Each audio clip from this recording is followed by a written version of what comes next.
We want you to know, firstly, how to do this. It's not rocket science. Okay? Probably, because you have these new lenses, it doesn't mean that you need to ask the most intense questions in the most intense ways. We're counselors. You don't need to try and be a counselor now. Probably your conversations aren't going to be that different. We're gonna demonstrate that in a little bit, but it might mean that you just ask one more question, or that you have new eyes to see longing or disappointment in the people that you're talking to, and that can happen at work. It can happen at home. It can happen anywhere that you're in a conversation. Conversations are all different, so don't feel like in every conversation that you need to be exploring or like lowering the water line on an iceberg. You need to get to the bottom of the iceberg every single time. You know, and I think Roger said that earlier. Like, it might just be that you say a little bit more and explore a little bit more. Okay? We don't want you to feel like this is rocket science. I don't know how I'm going to do it. We want to give you new lenses through which you can see the people in your life, and maybe ask the next question. Okay? So would you add anything to that? I don't think so. Okay, great. That was good. Thank you. So Andrea and I are going to have a conversation. And you're going to get to see like what it looks like to have maybe a before Barnabas conversation and an after Barnabas conversation. Okay? I did think of one thing that I wanted to add, actually. Okay. It just made me think in our small group, we had a couple of people suddenly realize that they have a difficult relationship with someone. Both of these people happen to be in-laws. I don't think that means anything. But, and they just sort of realized, like Dan was saying, this idea about new lenses, you know, this person has always been difficult for me, but now that I think about it, I realize, well, actually, they've had some tragedy the past few years. And I wonder what else has gone on in their life that they are now living like this, and that this is what it feels like to be with them. So that's sort of a concrete example about what we mean, that the conversation is now going to just naturally be different because suddenly there are eyes to see a bigger picture of someone, not just that they are really hard for me to be with, right? Okay, so do you want to bring over the stool? Let's do it. Okay. Should we sit over on this side? We should. Okay. So Dan and I work together, and we're often in the office on the same day. And so when I come in the morning, he's usually there before me, you know, we greet each other. So before basic, right, a conversation might look like this. You walk into the office, right? Hey, Dan. Hey, Andrea. How's it going? It's going great. How are you? Good. All right. Okay, that actually happens though, right? I mean, maybe I would have said, how's your weekend? Good, how was yours? Good. Okay, so we've all been through Barnabas training now. So it's gonna look a little different. So I might go into work, you know, thinking about how can I implement and wear these new glasses as I go in. And I'm going to start by just thinking about how can I be curious? How can I be curious about Dan? So before I even go and to have this conversation, I'm going to consider some things. Okay, so here's Dan. And this is what I know about Dan. Okay, so he moved here just over a year ago from Florida. This is all true. This is all true. He graduated from seminary a couple of years ago. He's married to Megan, and they have 2 young boys. And he's been in a new job for the past year and a half. Okay, so I've got a bunch of things that I can be curious about when I go and talk to Dan, all right? So here we go. We're going to have another conversation. Take 2. Post-Barnabas. Post-Barnabas. Okay. This is not rehearsed, so I don't know how this is going to go. Hey, Dan. Hey, Andrea. How you doing? I'm doing good. How are you? I'm good. How was your weekend? Did you do anything fun? Actually, I did do something fun. This past weekend, I actually went to a friend's wedding in Florida. Oh, wow. That's cool. Yeah, it was actually really great. It was a friend from seminary, and Megan and I got to go down and be with really great friends from seminary that we haven't seen since we graduated. Oh my gosh. Did you guys fly? We did not. We drove the whole way, and it was a long drive. Wow. Okay. So how'd the boys do on that drive? The boys did well. They did fine.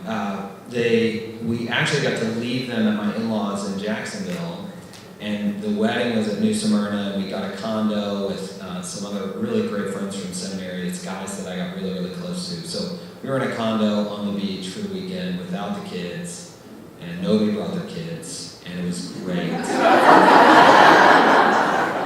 That really sounds amazing. Wow.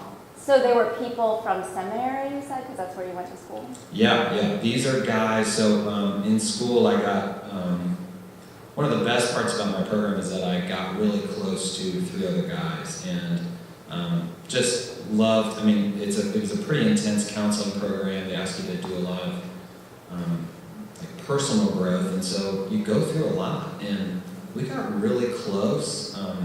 And one of the hardest parts about moving to Richmond actually was that I miss them and wanted to still hang out with them. So it was great to see them. Mm-hmm.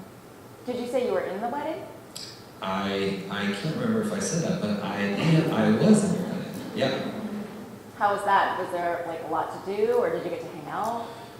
Yeah, so it was great to see them, but the wedding weekend itself is actually packed. There was not a lot of time to just hang out, and that was a little disappointing.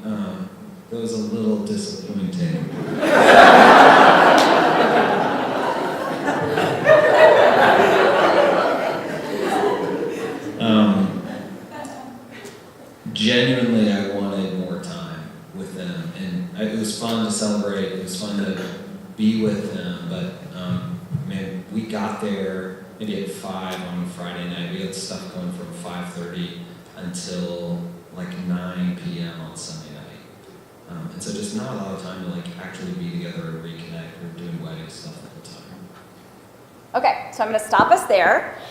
So there were lots of places that we could have gone in that conversation, right? He just opened a lot of doors. I don't know if you heard, we talk about doors a lot at Barnabas, like just little bits of information that you can be curious about. I had people in my group wondering, like, what if I missed something that someone said, or what if I didn't listen closely enough and I just heard one thing and I missed it? Be assured that there are tons of doors that people are going to give you that you can pursue, and they're all good. There's no right one, okay? So I could have asked him more about Megan. I could have asked what it was like to get to be more without your boys, all kinds of things, and that would have been great. That's being curious, okay? So, there I am. I can ask about his weekend. All right, so now, I want to talk with you about what it looks like, just give you a snippet of what it looks like to pursue longings, okay? So let's go back to Dan. Okay, here's Dan. And we've got the same information at the beginning, but now I also know that he went to Florida with his family for a wedding. He was in the wedding and he saw good friends from seminary. Okay, so I'm going to try to remember the longings, right? We're longing for intimacy and for impact. And so I might wonder, okay, longings for intimacy and impact. I wonder what it was like to see his old friends, right? Intimacy is about friendships and being known. So I could ask about his friends. Impact, just all kinds of ways that we have impact. An easy one is the work that people do. So I wonder what it was like. I wonder if he got to talk about his job. So let's jump back in to the conversation and see what we find out. So you said that you were excited to see your friends, but that you didn't get to connect too much, or you did? How was that? You're busy? Yeah, we were really busy, and I was really looking forward to being with them a little bit more and reconnecting. I think all of us had planned, we got this condo on the beach and we wanted some downtime. We've all been pretty busy, and we didn't really get that. I mean, the wedding was great. The story is that the guy that was getting married, actually one of the things that he was working through was if he wanted to marry this girl or not, and they ended up married, and it's a great story. And so the wedding itself was good, but I wanted to be with them more. So since you went to seminary together, I guess they know you're working up here in Richmond. Did you get to talk about that at all, or what was that like? Well, so we did talk about it a lot, actually, and one of the things that I wanted them to, actually really wanted to work with all of them. My hope in coming to Barnabas was just to bring them with me. And they, unfortunately, have lives and work in other places and couldn't just come along.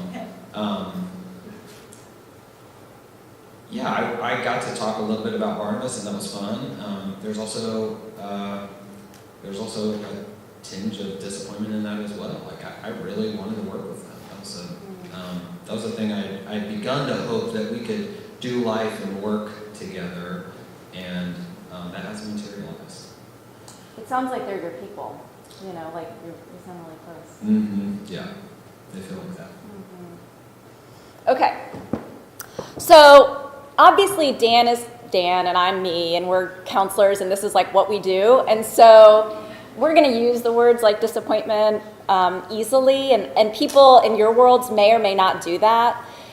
So again, we're not trying to give you a script, but just to give you an idea of how it kind of can just be an easy conversation that you're just sort of asking people questions about themselves, and you, as you start to receive things through your new lenses, will start to hear longings, right? What can we just shout out a couple longings that you've heard Dan express? He wants to have a deeper relationship with his buddies. Yeah, he wants to stay connected. So much with in the first place, now he wants to. Yes, that he had so much intimacy and relationship with them, and he wanted to stay connected with them. Oh, over here. Working with them also. Yeah, wanting to work with them and stay connected to them. Right. Good. Okay, so, and let's look at disappointment, considering disappointment. Now, again, you're not going to go into all of these categories in your mind necessarily with everyone, but Dan and I have known each other for a while now, and so when I hear him talk about disappointment, I'm going to ask him about it. And he knows that, just because that's our relationship. And so, of course, you want to consider that when you're talking with someone about the kinds of questions that you ask them. Okay, so everyone wants to feel connected. Everyone wants to have impact. Everyone experiences disappointment. So what did he say that he might have been disappointed about? He said it a couple times. What did you hear? Not enough time with his friends. Not enough time with his friends. Not getting his desirable or goal of having to work with him. Yeah. Yep. Not getting to work with his friends. Is there one other? Relax. Yeah, just to get some downtime. Right. So I might just pick one of those and ask some more about it. Okay. So you said you wish that you could have like worked with your friends. Did you have a plan for that, or was it just something you were thinking about? So I have a strong plan. And they, I actually did have a plan. This is a true story. I did, coming out of our program, I did really want to work with them.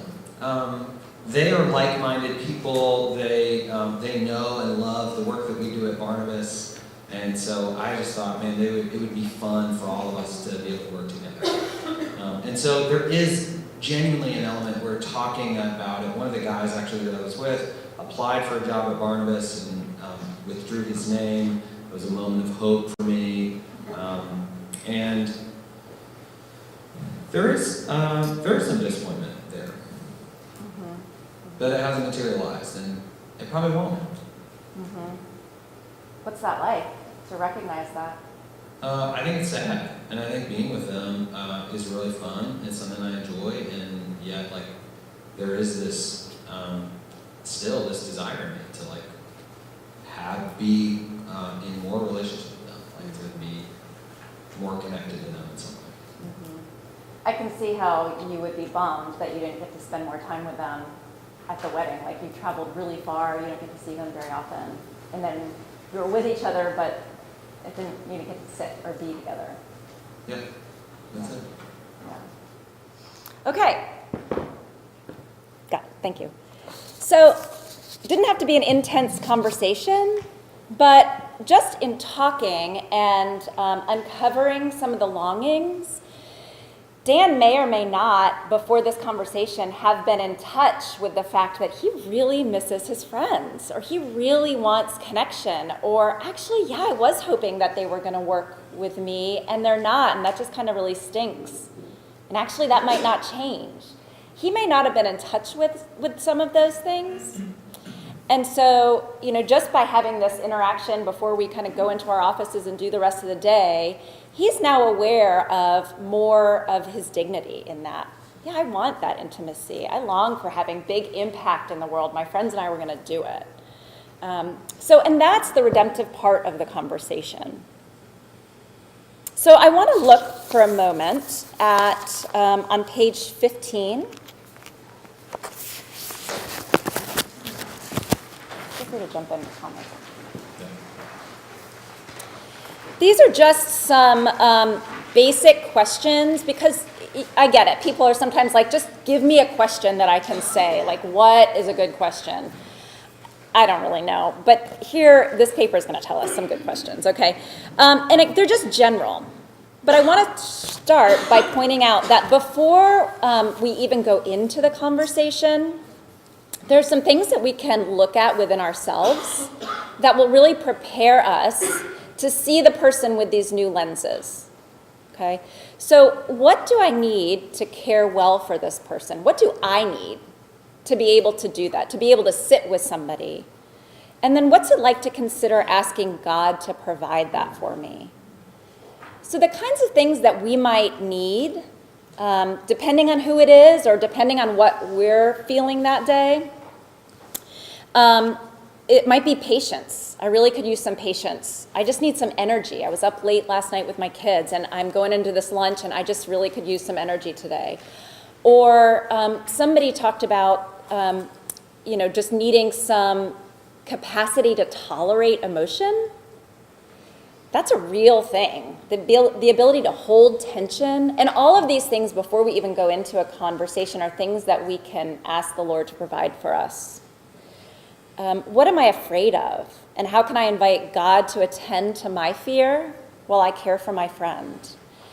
Somebody in my small group was talking about wanting to know their child better, but hesitating to really ask questions and press in, partly because they're aware that there might be some pain there, and sometimes it's just easier not to know so that they don't have to feel that pain, right? And so we might be afraid of the emotion we might get or the response that we might get. We might be afraid that we don't know what to do with what someone tells us, or that we walk away from the conversation and wonder what people think about us. All of those are legitimate fears that we all have. So inviting God to attend to my fear, so I don't need to attend to that. He's going to take care of that. I can engage in caring for this person. What am I hoping for in this conversation? Are we going in with a plan? Okay, I'm going to go into this conversation, and I'm going to convince them that really they need to... Or are we going into the conversation with, let me just look for dignity, let me just look and see where I see disappointment, let me just try to understand this person. Just a small shift. And then how can I remember this person is God's and not mine to fix? This person is not my responsibility, right? We love them, we care for them, we're going to enter in. But at the end of the day, I'm not responsible for their journey or their path. Anything you want to add to that? I think the last one is a big one. I think that we hope that that the burden isn't on you. That it actually never was on you, but it's still not on you to care, to offer someone else covering or to make them okay. That's actually God's work, and you get to participate with Him in the work that He's already doing. Mm-hmm. And we're not saying that because, like, the work is ours as counselors. It's not. We believe that about ourselves too. So even when you send a friend to counseling, we believe this is not mine to fix. I don't want to cover you with cheap fig leaves. I want to help you long for the Lord and for the real covering that He provides. So basic questions that we often find ourselves asking of people that are great, easy questions. What happened? Then what happened? Really? So what happened next? Okay, this is complicated, I know. Just naming what it sounds like to you. That sounds hard, or that sounds sad, or significant, or wow, that sounds exciting. Right? Conveying to the person, I'm experiencing something even as you talk to me and tell me about this. Is that what usually happens? How does it usually go? What's it usually like, right? If somebody expresses disappointment about something, it's typically because they expected it to go another way. And maybe that's because it always goes this way for me, and now something different is happening. So to just say, is that what typically happens? And then when we're pursuing dignity, right, understanding someone's longings and desires, what was that like for you? A lot of people avoid the question, how do you feel, or how did that feel, because they're like, I don't want to be a counselor. But the way that we feel about something really reflects a lot of our dignity. I mean, it affects us, the way that we feel about things. And so there's ways to ask that question without sounding like you're being weird, But it's a great question, I think. Okay. What did you want? What were you hoping for? What would have made it better? Why is that? Why would that have made it better? And then just what was that like for you? If somebody tells you about a hard thing or a great thing, what was that like for you to get to do that? Or what was it like for you to feel that? To understand what they experience in the world. Not projecting what I think it would have been like, but understanding what was that like for you? Any last thoughts on that?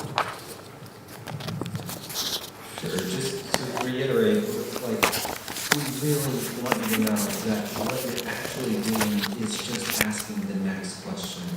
That you're leaning in. It's like, think of Roger and how many questions you got out of a shoe.